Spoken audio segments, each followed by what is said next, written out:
जब भी आप घर के कार्य करो, गृह कार्य करो, तो उस समय फिल्मी गाने नहीं, भगवान के चरित्र का स्मरण करो।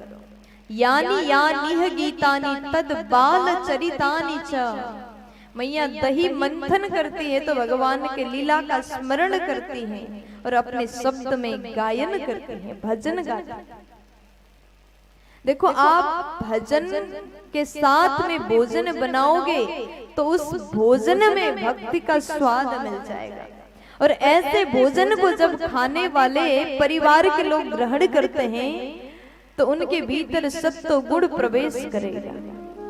आपके घर में लड़ाइयां नहीं होंगे, झगड़े नहीं होंगे, अगर आपका घर का माहौल भक्तिमय है तो।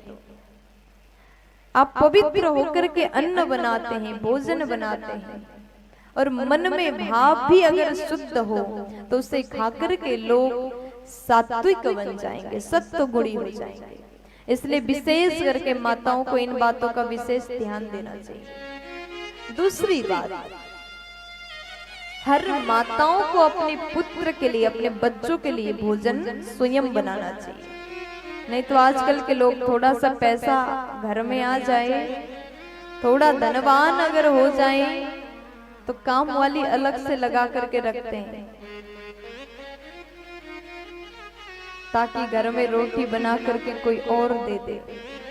कितने अमीर बन जाओ लेकिन घर की भोजन रसोई में किसी अन्य व्यक्ति को प्रवेश मत दो, क्योंकि तुम्हारे घर में जो अन्नपूर्णा माँ है, घर की लक्ष्मी अगर भोजन बनाए तो अन्नपूर्णा सदैव प्रसन्न रहती। ऐसे घर में कभी दरिद्रता नहीं आएगी, ऐसे घर में कभी भोजन की कमी नहीं होगी।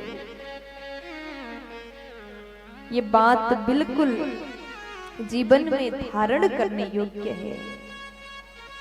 आज मैया बना रही है, दही मंथन कर रही है, इतने में भगवान आंख मिड़ते हुए आए। सुबह उठ करके जैसे आए, भगवान बोले मैया भूख लगी, कुछ खाने को दो। भूख लगी, क्या खाओगे? भगवान बोले माखन दे दो। मैया कहती लाला 5 मिनट इंतजार कर, अभी माखन तैयार नहीं हुआ, बस 5 मिनट बाद तैयार हो जाएगा, फिर खा लेना। लेकिन भगवान कहते हैं कि मैया अब मुझे बहुत जोर से भूख लगी, अब इंतजार नहीं कर पाऊंगा। अगर देना हो तो तुरंत दो, नहीं देना हो तो कल वाला बासी खा लूंगा। मैया बोली कि बासी कैसे खाएगा, पेट दुखने लगेगा। अब भगवान बोले मैया जल्दी माखन दो। भगवान भी बड़े जिद्दी। अब मैया ने सोचा ये तो अभी जिद करेगा, रोने लग जाएगा, कुछ न कुछ बातों में इसको भुलाना पड़ेगा। तो मैया कहती लाला देख ऊपर क्या है। भगवान पूछते ऊपर क्या है? तब मैया बोली वो तो चांद है। भगवान बोले अच्छा, इतना सुंदर चांद, उसे यहाँ पर ले आओ, मैं उसके साथ खेलूंगा थोड़ी देर। अब मैया विचार करती इतना बड़ा चांद आसमान से कैसे धरती पर लाऊं। तो मैया ने सोचा कुछ न कुछ तो करना ही पड़ेगा, नहीं तो रोने लग जाएगा। एक परात लाई, उसमें जल भर दिया और वो चांद परात वाले जल में दिखाई देने लगा, छाया। तो उसके बाद मैया ने कहा लाला ये चांद है, खेल ले। तो भगवान दौड़ के गए बड़े खुशी से, और जैसे चांद को पकड़ने लगे वहां तो जल आया, चांद आया ही नहीं। भगवान फिर रोने लगे मैया आप बहुत बड़ी झूठी हो, आप मुझसे प्यार नहीं करती। अगर सच में प्यार करती होती तो असली वाला लाती है, तो नकली है। भगवान तुरंत समझ गए नकली चांद।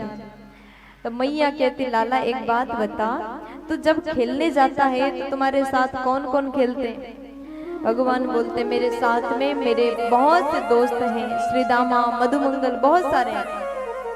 अब भगवान ने जितने दोस्तों का नाम बताया, मैया पूछती कोई लाली भी है? बोले हाँ एक लाली भी है, वो बरसाना से आती, बहुत प्यारी है। मैया ने पूछा क्या तुम्हें पसंद है?